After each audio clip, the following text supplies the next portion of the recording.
Character study number 4. The anatomy of a charming villain. George Wickham. A Pride and Prejudice analysis. Character study number 4.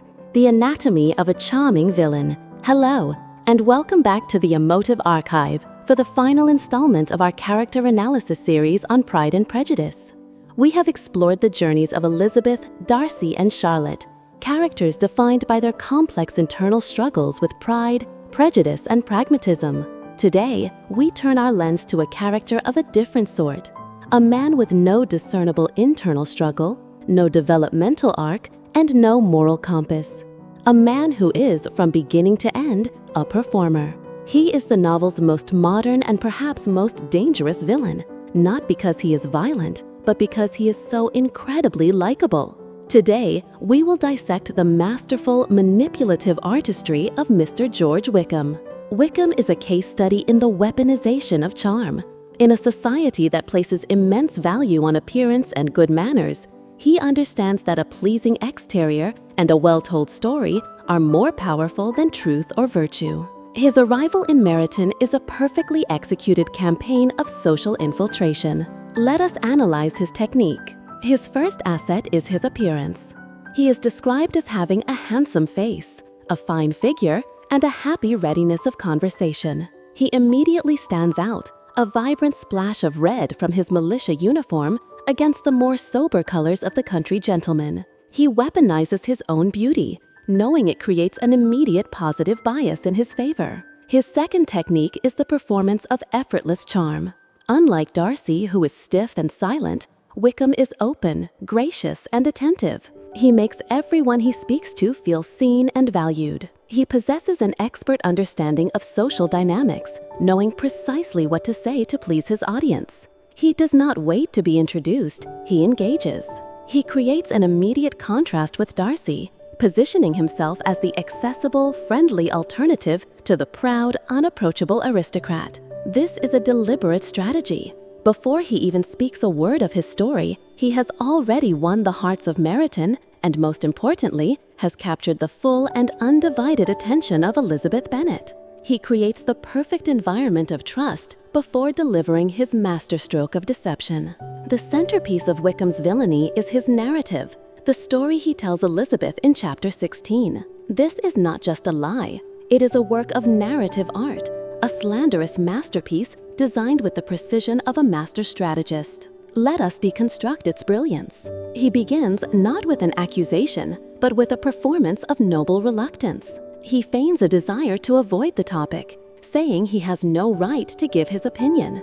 This immediately makes him appear honorable and makes Elizabeth even more curious. He then establishes his credibility by praising the late Mr. Darcy, his supposed benefactor. This creates a halo effect.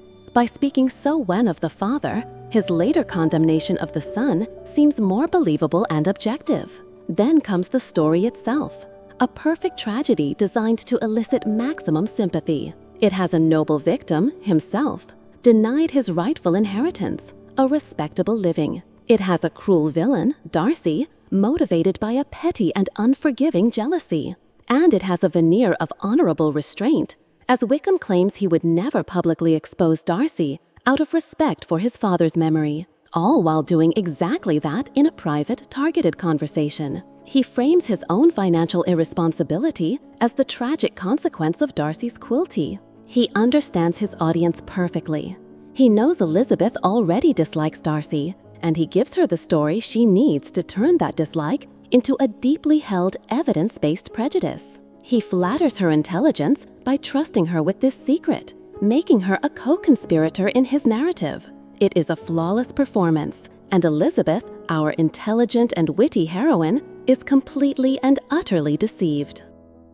The next phase of Wickham's character is revealed through his actions, which consistently contradict his noble words. His pursuit of Miss Mary King is the first major red flag. The moment an heiress with £10,000 becomes available, his romantic interest in the penniless Elizabeth vanishes. This is a purely economic decision. It reveals that his charm is not an expression of genuine affection, but a tool for financial advancement. He is the dark, cynical reflection of Charlotte Lucas. While Charlotte chooses a loveless marriage for security with a degree of tragic dignity, Wickham pursues it with a greedy, shameless opportunity. His actions expose the hollowness of his beautifully crafted victim narrative. He is not a wronged man seeking justice, he is a predator seeking capital.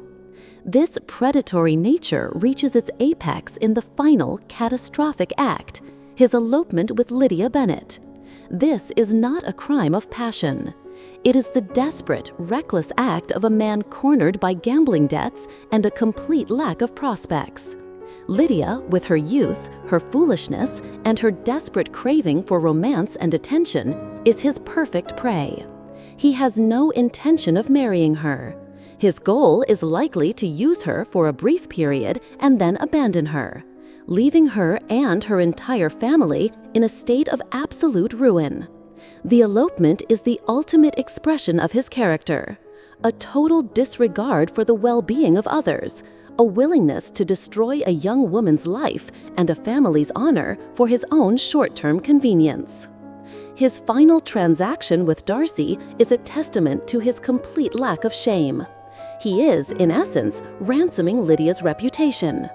He only agrees to marry her when Darcy pays a price so high it clears all his debts and secures his future.